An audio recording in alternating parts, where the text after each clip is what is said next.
with a lot of the closures in the B2B industry being dependent, at least till now, on actual face-to-face interaction. The final closure of the deal really happens when you meet a person and, you iron out the nitty-gritties and the small details which are really sort of, holding up the closure. In the current scenario where we see that face-to-face is definitely going to be limited for some more time to come, how do you, as industry leaders, look at acquiring new business and closing new deals? Because that is going to be also equally important to getting back on track. Okay, I'll take the lead here. See, in our business, and I think most of the B2B business, there is a lot of new business that you get through word of mouth, through trust.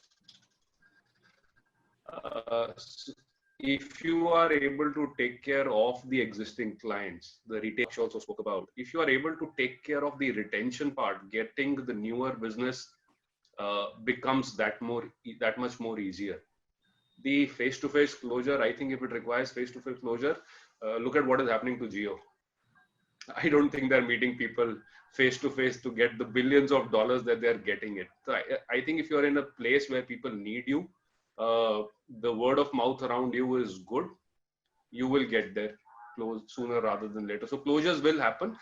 There is enough technology now facilitating stuff that was earlier and obvious through a face-to-face discussion, or being physically present, signing papers physically and all that. I think there are enough ways and means to address that. What is more important is that are your clients speaking good about you, which will help you get newer businesses? The news is the vibe about your organization better in the marketplace than it was before? I think those will hold larger relevance. Jyoti, I'll also jump in. So kind of adding to what Sandeep said, I do truly believe that the face-to-face aspect is 5% of the sale, right? Like 95% is being able to communicate value. Now, value you could be doing in helping the client in increasing their revenues, alternately decreasing their expenses. And if you can communicate that well, I think that's the second bit of it.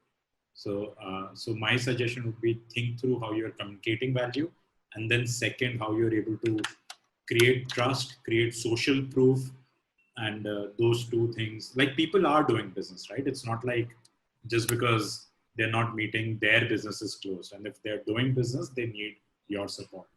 So think through those aspects. Jyoti, so, one last. Sorry. Yes. Just one quick comment, and just to build on what Pranay and Sandeep mentioned.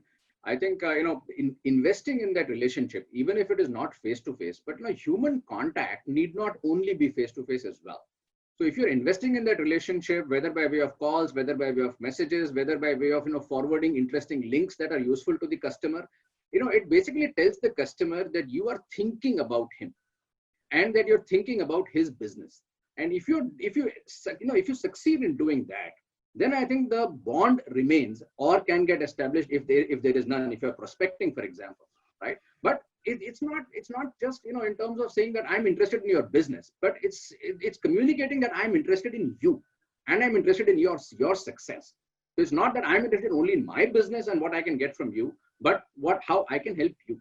So I think that piece, and to my mind, face-to-face, of course, is great because body language is so important. But even if it's not face-to-face, I think some of these elements can still be used in terms of, giving the assurance to the prospect or to the existing customer in terms of saying that, look, I am interested in you. I'm interested in your business. I'm interested in your well-being. I think that matters a lot. I think as long as we're solving problems, business will happen. The point is, are we being able to identify and solve problems for others? But there is going to be a handicap, and as I think Amitabh said that in terms of body language, the over coffee chats and detailed discussions and digging and looking for problems and solutions. So I think those elements are going to be sorely missed. But the fact is, the people you were going to have those conversations with, they're also working from home, mostly, isn't it? But wherever I think there is a need, as the economy opens up and unlock improves, I think there will be face-to-face meetings. Nothing can take away their importance. But as long as you focus on solving problems, things will keep moving, albeit with a difference in speed, in my view. Thank you, Mr. Just- Juneja. Just I think 30 seconds, just 30 seconds here on a lighter note. Actually, at times we don't we realize how we solve problems. And, just taking cue from what Aksh said, I think all of us were trying to figure out where did that 2 lakh crore went, 200 lakh, or whatever that number is. Now when he was speaking, I found the answer. Aksh, I had a 12-digit calculator. You mentioned about the 13 zeros. That's why I never figured out where did it go.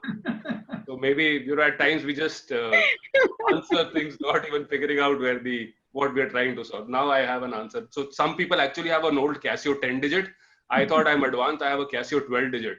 But I think that's also rendered useless now. This is a learning for you that you have to change your calculator. Yeah. No, so I the agree. $300 billion sounds much more simpler actually now.